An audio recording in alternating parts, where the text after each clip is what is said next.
Bonjour, aujourd'hui c'est extraordinaire, il existe de nouvelles méthodes magiques qui permettent d'apprendre une langue sans faire aucun effort. Faux! Et comme je suis fatigué d'entendre de tout et n'importe quoi à propos de l'apprentissage d'une langue, et en ce qui me concerne du français, j'ai décidé de faire cette vidéo où je vais vous donner mon avis à propos de comment apprendre bien une langue et principalement le français. À tout de suite.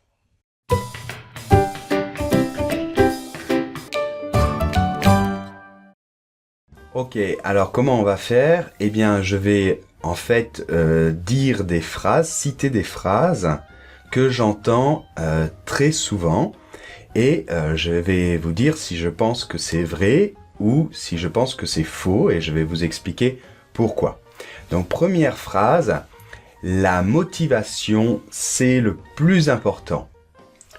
Vrai. Motivation plus plaisir, ce sont vraiment les mots-clés selon moi. Donc, je pense que si tu veux apprendre une langue, ou si tu veux apprendre n'importe quoi, il faut que ce soit le plus agréable possible. Il faut que ce soit facile, ça peut pas être toujours facile, mais que ce soit assez facile, que ce soit intéressant, que ce soit drôle, amusant, d'accord ? Donc ça c'est en fait général pour tout quand on veut apprendre quelque chose. Ensuite, une deuxième chose importante au niveau de la motivation, c'est avoir des objectifs. Donc j'ai mis donnez-vous des objectifs faciles à court et moyen terme. Donc ça peut être par exemple, si vous êtes dans une académie, dans une école, tiens je vais essayer de parler davantage en cours, de répondre au professeur. Aujourd'hui, je vais répondre 2 fois au professeur. Voilà un petit objectif qui peut être ça peut vous donner de la motivation, ok, de réussir à atteindre cet objectif. Ça peut être tout simplement, je vais essayer dans 2 mois d'être capable d'écrire une carte postale, par exemple. Ça peut être passer un examen, par exemple vous inscrire à l'examen du DELF, par exemple, et le réussir. Ça peut être partir dans le pays, partir en France, par exemple. Tiens, cette année, je vais aller passer 1 semaine en France pour mettre en pratique ce que j'ai appris. Donc tout ça, c'est important. La motivation, c'est extrêmement important et ça permet de ne pas se décourager, d'accord ? Bien. Alors ensuite, j'entends très souvent il existe de nouvelles méthodes magiques. Bon, alors, faux. Méfiez-vous des méthodes magiques. Pourquoi ? C'est vrai que les méthodes ont évolué, ça c'est indéniable. Mais il n'existe rien de magique. Sinon, on le saurait depuis longtemps, j'ai marqué.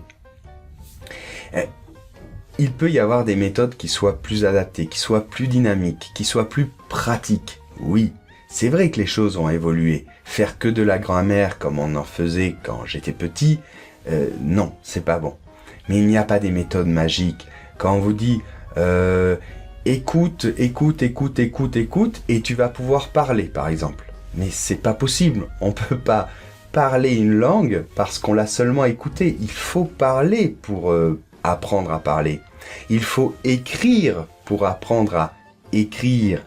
Donc, méfiez-vous de toutes ces choses qu'on entend, surtout sur Internet, avec des nouvelles méthodes magiques. Les professeurs de FLE, de français langue étrangère, s'il y avait des méthodes magiques qui permettent de mettre directement le français dans le cerveau, on serait au courant depuis longtemps. Bon, donc, s'il y a une méthode qui vous paraît intéressante, demandez l'avis, l'opinion d'un bon professionnel, d'un professeur, et vous verrez ce qu'il va vous dire, d'accord, par exemple. Donc faites attention, une langue, j'ai mis, ne rentre pas dans le cerveau par magie, ok ? Parce que c'est comme quand on apprend à faire de la photographie. l'appareil photo, c'est une chose, mais ce qui fera la bonne photo, c'est toi. D'accord ? Et oui. Donc, il n'y a pas de magie. La vraie et unique magie, c'est vous, c'est toi. C'est ce que j'ai marqué. D'accord ? Alors ensuite, j'ai marqué un adulte n'apprend pas comme un enfant. Bon, ça aussi, je voulais en parler parce que ça me fatigue d'entendre des choses fausses. Donc on vous fait croire, des fois, il y a soi-disant des nouvelles méthodes magiques qui permettent d'apprendre comme les enfants. Bon, c'est vrai que les enfants, c'est extraordinaire comment ils apprennent une langue et souvent juste en écoutant les adultes ou en écoutant d'autres enfants, c'est encore mieux même s'ils écoutent d'autres enfants, ils apprennent parce que ils absorbent tous les enfants et ils apprennent de cette manière, mais parce que le cerveau d'un enfant est adapté à ça. Et surtout pour une langue, un enfant, d'ailleurs l'endroit dans le cerveau où on apprend la langue maternelle, ce n'est pas le même endroit que quand on apprend une langue à l'âge adulte. Pour les enfants, des choses fonctionnent, c'est pas la même chose pour un adulte. Pour un adulte, c'est beaucoup plus efficace de comprendre la logique d'un phénomène, d'un système, pour pouvoir le comprendre, pour pouvoir l'apprendre plus rapidement. D'accord ? L'adulte a besoin de comprendre pour apprendre, alors que l'enfant, il apprend d'une manière différente. Bon, donc cette histoire qu'il faut apprendre comme un enfant, ça vraiment, ça m'énerve. Donc voilà ce que j'en pense. D'accord ? Pour mes enfants prennent des cours d'anglais, par exemple, hein, et le professeur vient, c'est une fille américaine, et elle leur parle.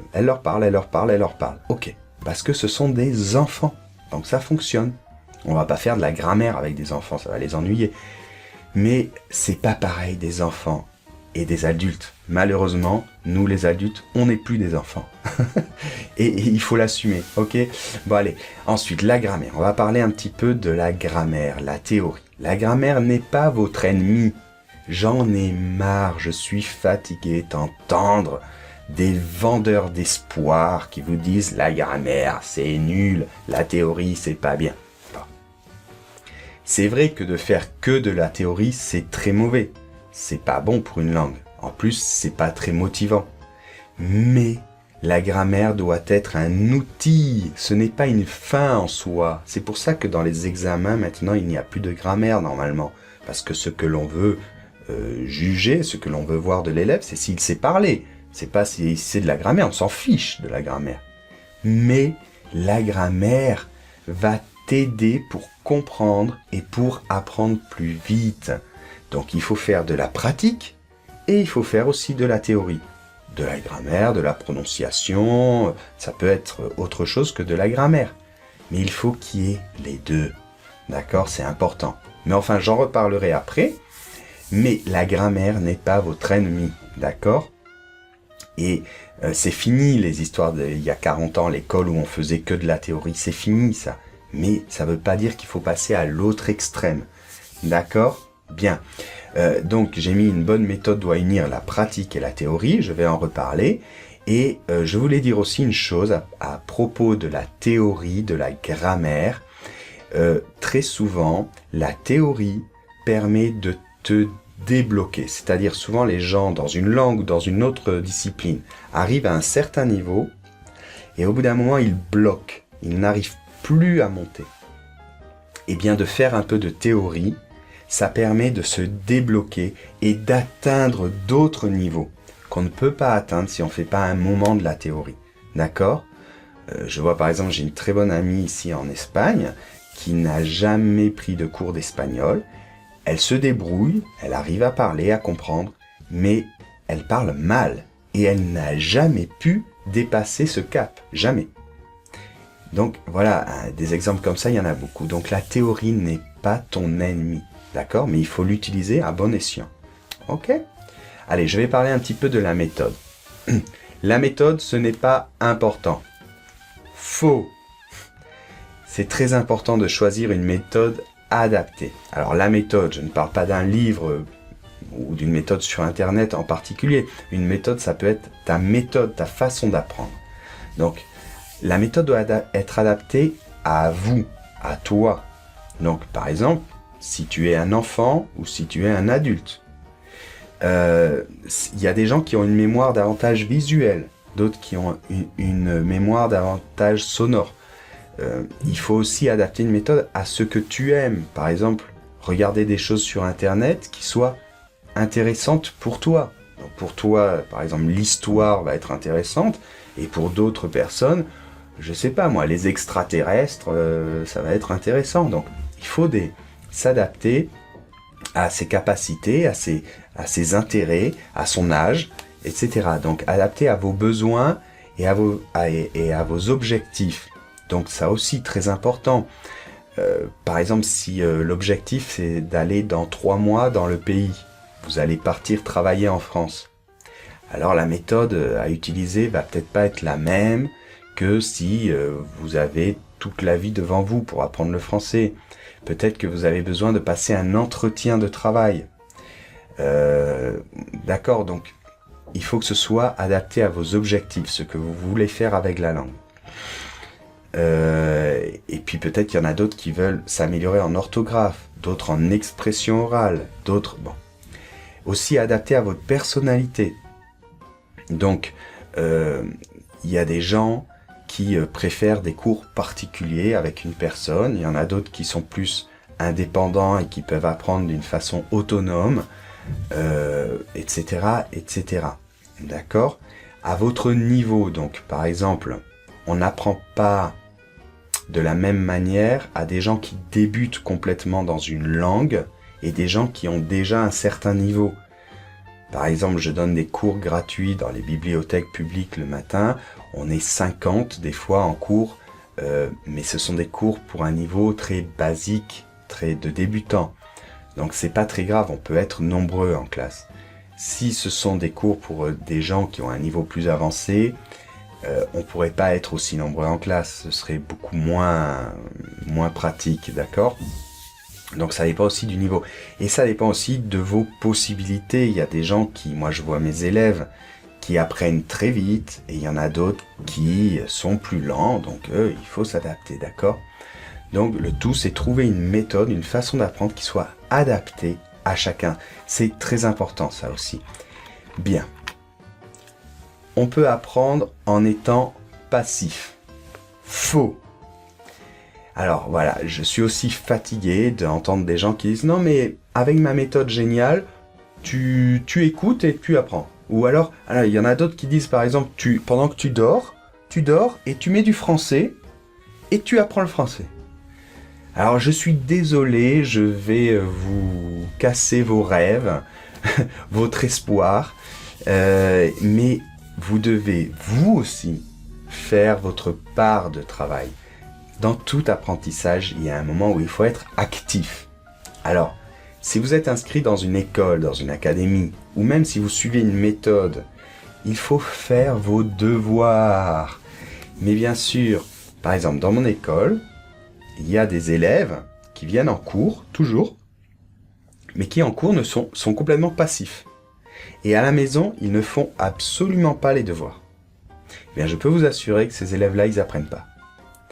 Il y a d'autres élèves qui peuvent pas venir à tous les cours, qui souvent ne viennent pas, mais quand ils viennent, ils sont actifs, et à la maison, ils font leur part de travail, même un petit peu, mais à un moment, il faut être tout seul et réfléchir, concentrer et faire sa part de travail. Ces élèves-là s'améliorent beaucoup plus vite. Ok ? Il faut aussi faire votre part de travail dans le fait de perdre votre peur. Je vois des élèves qui, quand on travaille le français, je leur dis, maintenant on va faire l'expression orale. Donc vous allez parler entre vous, on va faire... ils sont traumatisés, ils partent. Ils me disent, non, je dois partir, j'ai du travail, je pars. Ils ne peuvent pas. Donc. Une langue, il faut se dire que c'est un petit peu comme le théâtre. Il faut te dire, je vais à un cours de théâtre. On ne peut pas aller à un cours de théâtre si on ne veut pas parler. Ce n'est pas possible. Donc il faut que vous fassiez cet effort et que vous sortiez cette peur, d'accord ? Bon, il faut aussi faire l'effort donc de l'expression. Expression écrite et expression orale. On ne peut pas faire seulement que écouter et lire, même si c'est beaucoup plus relax. Oh, presque on se repose, on fait la sieste, on écoute. c'est bien d'écouter, c'est très bien. Mais il faut aussi à un moment faire l'expression orale et écrite. C'est important. Bon, même par exemple si vous êtes sous la douche, vous êtes en train de vous doucher, vous essayez de vous raconter une histoire en français. D'accord, par exemple. Bon, et puis aussi, une part active, c'est passer des examens. Je vous conseille, je l'ai déjà dit dans la motivation, de passer des examens ou d'aller dans le pays. C'est une façon aussi active d'apprendre la langue et c'est important de le faire. Voilà, donc j'ai à peu près dit tout ce que je pense à ce propos de l'apprentissage d'une langue. C'est assez théorique, mais peut-être que je ferai une vidéo plus pratique. Je vais quand même le résumer pour être un peu plus pratique en 6 conseils, ok, pour apprendre une langue ou même autre chose. Alors ça pourrait s'appeler Mdawar, voilà, ça fait M-D-A-O-A-R. Alors premièrement, M, motivation. Prenez du plaisir quand vous apprenez quelque chose. Deuxièmement, diversité, le D de diversité, donc faites un peu de tout, de la pratique, de la théorie, de l'expression, de la compréhension. Le A de adapter, donc il faut choisir une méthode qui soit adaptée à vous, à toi et à tes objectifs. Le O pour objectif, donc il faut se fixer des objectifs, des défis à court et à moyen terme. Le A de actif, faites votre part de travail, il faut une partie active, faire les devoirs, faire l'expression. Et finalement, une dernière chose pour conclure, relax, le R de relax. Donc, il ne faut pas stresser, une langue c'est quelque chose qui est long à apprendre, hein. Je le compare souvent à par exemple apprendre le violon. Quand on apprend le violon, au début, c'est pas facile de sortir une première note, hein. Les langues, c'est pareil. De commencer à pouvoir parler, à faire des phrases, ça prend du temps. Mais il faut être relax, il faut être patient. Les choses peuvent pas venir du jour au lendemain. Et il faut prendre les choses, voilà, d'une manière pas stressée, et puis petit à petit les choses avancent sans même que vous vous en rendiez compte. Mes élèves me disent souvent, Pierre, je bloque, j'y arrive pas. Je dis, mais si, je t'assure, moi je vois la différence par rapport au début de l'année. D'accord? Donc voilà, c'était pas une vidéo facile parce que j'ai bien réfléchi, essayé de ne pas dire de bêtises. Et puis j'avais vraiment envie de faire cette vidéo parce que j'entends des choses qui m'énervent et je suis sûr que ça énerve plein de professeurs de français langue étrangère. Donc voilà, n'hésitez pas à me mettre des commentaires. J'ai peut-être dit des choses qui vous paraissent pas vraies, qui ne vous paraissent pas bien. Donc moi j'accepte toutes les critiques. Mais aussi, s'il y a des choses qui vous paraissent bien, mettez-les aussi parce que ça me fait plaisir. Au revoir. Salut. Alors, bienvenue sur Français avec Pierre. Aujourd'hui, on va voir une erreur typique, une erreur que commettent très souvent mes élèves, qu'ils soient en première, deuxième, troisième, quatrième, cinquième ou sixième année de français, quel que soit le niveau. Cette erreur, c'est vraiment une des erreurs les plus fréquentes et quelle que soit la nationalité de mes élèves, ça peut être des Espagnols, des Anglais, tout le monde commet cette erreur en français, donc je crois vraiment que ça va être vraiment utile pour toi. Donc voilà, de quoi il s'agit?